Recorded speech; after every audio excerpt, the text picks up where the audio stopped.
Marco കീർക്കോ മാരുടെ ഒന്നല്ലല്ലോ നമ്മുടെ വിഷയം. മാർക്കോ അതിന്റെ രീതിയിൽ അത് വിജയിച്ചു. എല്ലാവർക്കും മഴവിൽ മീഡിയയിലേക്ക് സ്വാഗതം. ആദ്യമായിട്ടാണ് നമ്മുടെ ചാനൽ കാണുന്നെങ്കിൽ സബ്സ്ക്രൈബ് ചെയ്യാൻ മറക്കില്ലേ. ജാഫർ ഇടുക്കി എന്ന നടൻ മാർക്കോ എന്ന മൂവിയെക്കുറിച്ച് പറഞ്ഞ വാക്കുകളാണ് നിങ്ങളിപ്പോൾ കേട്ടത്. മാർക്കോ കീർക്കോ ഒക്കെ വരും, അതനുസരിച്ച് മാറ്റേണ്ടതല്ലല്ലോ കാര്യങ്ങളെന്നൊക്കെ പറഞ്ഞ് എന്തൊക്കെയോ സംസാരിക്കുന്നു. ഞാൻ ശ്രദ്ധിച്ചത് തൊട്ടടുത്തിരിക്കുന്ന ഡയാന ഹമീദിൻ്റെ മുഖമാണ്. ജാഫർ ഇടുക്കി, മാർക്കോ കീർക്കോ എന്ന് പറയുമ്പോൾ ആ മുഖത്ത് വിരിയുന്ന ഭാവങ്ങളൊന്ന് നോക്കൂ. എന്തുകൊണ്ടാണ് ഉണ്ണി മുകുന്ദനോട് ഇത്രയ്ക്കും അസഹിഷ്ണുത?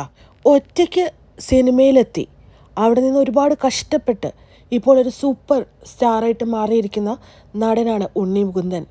ആദ്യം അഭിനയിക്കാൻ അറിയാത്തവനെന്നൊക്കെ പറഞ്ഞ് എല്ലാവരും തള്ളിക്കളഞ്ഞപ്പോൾ സ്വന്തമായിട്ട് ഒരു സിനിമ നിർമ്മിച്ച് അതിൽ നല്ലൊരു അഭിനയം കാഴ്ചവെച്ചിട്ടാണ് ആദ്യത്തെ തൻ്റെ ജീവിതത്തിലെ വിജയം നേടിയെടുത്തത്.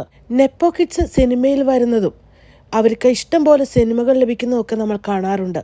എന്നാൽ സിനിമയിൽ ചരിത്രം പറയാനില്ലാത്ത നടനാണ് ഉണ്ണി മുകുന്ദൻ. ഏകദേശം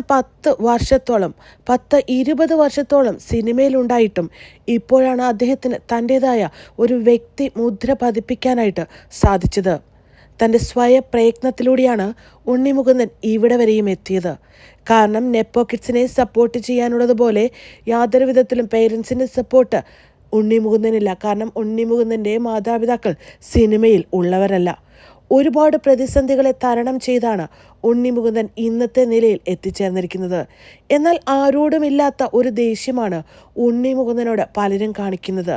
ഇതേപോലെയുള്ളൊരു ദേഷ്യം ഷൈനികത്തോട് കാണിക്കുന്നതും നമ്മൾ കാണാറുണ്ട്. ഇനി ഉണ്ണിമുഖൻ്റെ രാഷ്ട്രീയമാണോ ഉണ്ണി മുകുന്ദനെ ഇത്രമാത്രം വെറുപ്പിക്കുന്നത്?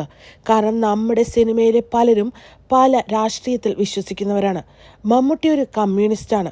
മോഹൻലാൽ ഏത് BJPയോട് ചായ്വുള്ള വ്യക്തിയാണെന്ന് തോന്നുന്നു, കൃത്യമായിട്ട് അറിയില്ല. ഉണ്ണി മുകുന്ദൻ കൃത്യമായിട്ട് നരേന്ദ്രമോദിയെ സപ്പോർട്ട് ചെയ്യുന്ന ഒരു വ്യക്തിയാണ്. ഇനി മുകേഷ് ആണെങ്കിൽ ഒരു കമ്മ്യൂണിസ്റ്റ് പ്രസ്ഥാനത്തോട് ചേർന്ന് പ്രവർത്തിക്കുന്ന വ്യക്തിയാണ്. ജഗദീഷും രമേശ് പിഷാരടിയുമൊക്കെ കോൺഗ്രസിനോട് ചേർന്ന് പ്രവർത്തിക്കുന്ന വ്യക്തികളാണ്. ഇതിനപ്പുറത്തേക്ക് പലർക്കും അവരുടേതായ കൃത്യമായ രാഷ്ട്രീയമുണ്ട്. എന്നാൽ ഉണ്ണി മുകുന്ദന് മാത്രം രാഷ്ട്രീയം ആവാൻ പാടില്ല എന്ന രീതിയിലുള്ള ഒരു സംസാരം പലയിടത്തു നിന്നും നമ്മൾ കേൾക്കാറുണ്ട്.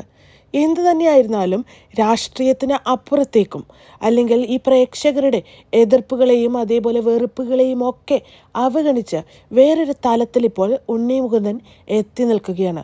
സൂപ്പർ സ്റ്റാർ പദവിയിൽ തന്നെയാണ് എത്തി നിൽക്കുന്നത്.